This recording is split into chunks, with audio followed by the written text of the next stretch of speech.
По неколкудневна потрага, заврши трагично исчезнувањето на 16-годишната Теодора Бабарики.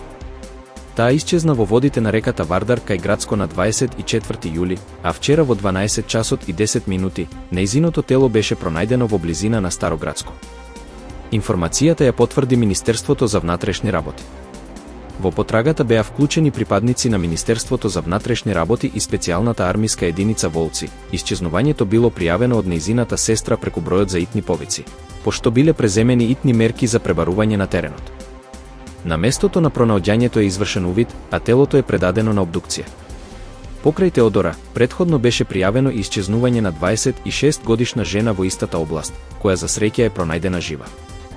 Надлежните продолжуваат со истрага за да се утврдат сите околности поврзани со трагичниот настан. Сите државни институции и јавни правни лица се должни најдоцна до 15 септември 2025 година да ги заменат регистарските таблици на службените возила со нови, обоени таблици. Одлуката е донесена на владина седница по иницијатива на директорот на СОЗР, Ивица Томовски, како што објаснуваат од службата. Оваа мерка има за цел зголемување на транспарентноста и контрола во користењето на службените возила, со јасно визуелно одвојување од приватните. Ќе биде отворена и телефонска линија за пријавување злоупотреби, а секоја пријава ќе се процесира според закон. Паралелно, во завршна фаза е изработката на централен регистар за сите службени возила, со кој ќе се овозможи поголема отчетност и увид во користењето на државните ресурси.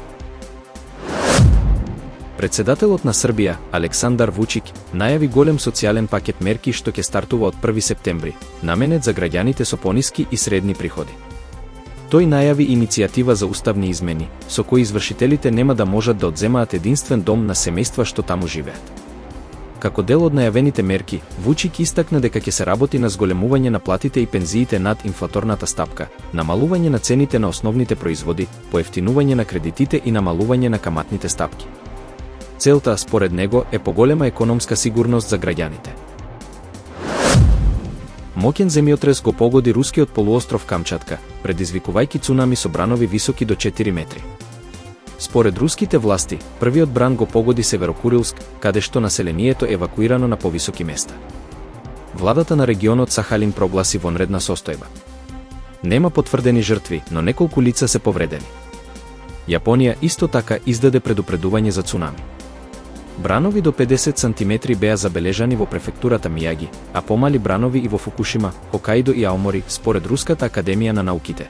Ова е најсилниот земјотрес на Камчатка од 1952 година и можно е да следуваат нови потреси во наредните недели.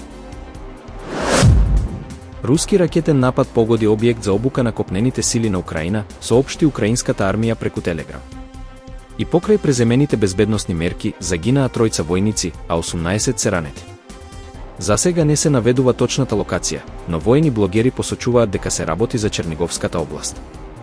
Ова не е прв ваков напад. Во јуни, сличен воздушен напад врз украински центар за обука заврши со 12 загинати војници. Тогашниот командант Михајло Драпати поднесе оставка по настанот. Украинските власти за сега не најавуваат кадровски промени.